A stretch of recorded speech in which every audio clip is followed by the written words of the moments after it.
Halo semuanya, saya mau menanggapi pernyataan Mongol yang menyatakan bahwa orang-orang satanik itu mempersalahkan Abraham atas konflik perebutan kota Yerusalem yang dilakukan oleh orang Israel dan Palestina saat ini. Karena katanya Abraham itu tidak memberikan wasiat yang jelas kepada siapakah tanah itu diberikan, kepada Ishak atau kepada Ismail. Yang penting untuk kita ketahui adalah bukan Abraham yang punya hak untuk menentukan tanah pusaka miliknya Ismail ataupun miliknya Ishak. Yang punya hak adalah Allahnya Abraham itu sendiri.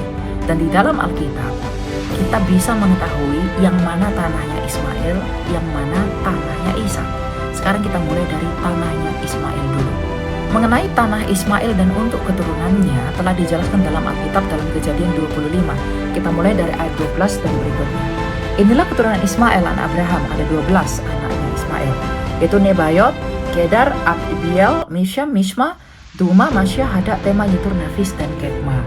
Dan ayat 18 dikatakan, keturunannya mendiami daerah dari Hawilah sampai ke Syur, yang terletak di sebelah timur Mesir ke arah Asyur. Garis bawahi, keturunannya mendiami daerah mana? Hawilah sampai Syur, yang terletak di sebelah timur Mesir ke arah Asyur.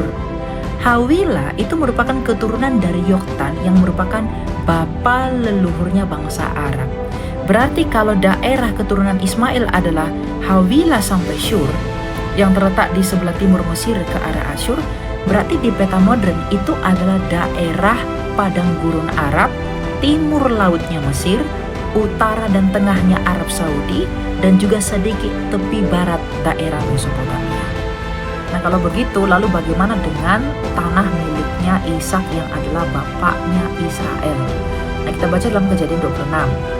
Terjadilah kelaparan di negeri itu selain kelaparan pertama yang telah terjadi di zaman Abraham. Sebab itu Ishak pergi ke Gerar kepada Abimelekh raja orang Filistin.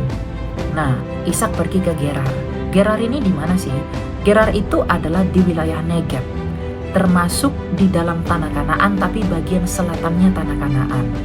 Kalau di peta sekarang itu daerah perbatasan Mesir, yaitu di dekat Gaza, ya.